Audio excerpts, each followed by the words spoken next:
আসসালামু আলাইকুম everyone, welcome back to my channel Shamima's kitchen. আবারও একটা রেসিপি নিয়ে চলে এসেছি। আমার আজকের রেসিপি কাশ্মীরি আচার, কাঁচা আমের কাশ্মীরি আচার। এই আচার তৈরি করার জন্য আমি নিয়ে নিয়েছি 1 কেজি পরিমাণে কাঁচা আম। আমগুলোকে আমি ধুয়ে কেটে নিয়েছি। এবারে নিয়ে নিব পর্যাপ্ত পরিমাণে পানি। পানির মধ্যে আমি 1/4 কাপ চুন দিয়ে দিলাম। চুনটাকে পানির সাথে খুব ভালোভাবে মিশিয়ে দিব। এবারে এই চুনের পানিতে আমি কেটে রাখা আমগুলো দিয়ে দিলাম। এটাকে আমি ভিজিয়ে রাখবো প্রায় 2 ঘন্টা। এরপরে এই চুনের পানি থেকে আমগুলোকে তুলে আমি ধুয়ে নেব 4 থেকে 5 বার, যেন এর মধ্যে কোনো চুনের পানি লেগে না থাকে। তারপরে ফ্যানের বাতাসে এটাকে শুকিয়ে নেব আমি আরও 2 ঘন্টা।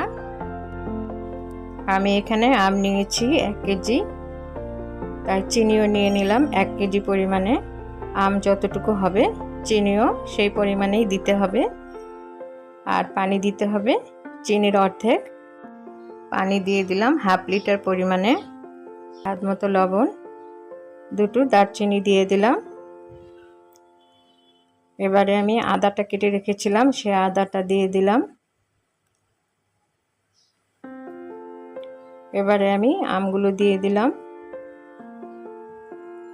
নেড়েচেড়ে খুব ভালোভাবে চিনির শিরার সাথে মিশিয়ে দিব। এরপরে এটা ঢেকে দিয়ে রাখবো প্রায় 10 মিনিট। 10 মিনিট পরে ঢাকনা তুলে আবারও আমি এটাকে নেড়েচেড়ে দিব। 4টে শুকনো মরিচ আমি চিকন করে লম্বা লম্বা করে কেটে নিয়েছি। মরিচের বিচিগুলো অবশ্যই ফেলে দিতে হবে। আমার আমটা একদিন ঘরে ছিল, তাই একটু লালচে ভাব হয়ে গিয়েছে। এবারে আমি এর মধ্যে দিয়ে দিলাম 1/2 কাপ হোয়াইট ভিনেগার বা সাদা সিরকা। নেড়েচেড়ে মিশিয়ে দিব। এখন এটার জালটা থাকবে মিডিয়াম হিটে। মিডিয়াম হিটে এটাকে আমি প্রায় 30 মিনিট জাল করে নিয়েছি। একটা স্বচ্ছ কালার হয়ে যাওয়ার পরেই নামিয়ে নিতে হবে আচারটা। আর আচারটা এবারে তৈরি। আচারটা সম্পূর্ণরূপে ঠান্ডা হয়ে যাওয়ার পরে আমি একটা সার্ভিং ডিশে সার্ভ করে নিয়েছি।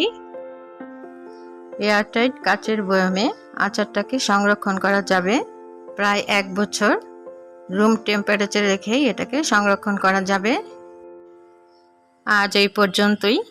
আবারও ফিরে আসবো নতুন কোনো রেসিপি নিয়ে। সবাই ভালো থাকবেন। আল্লাহ হাফিজ।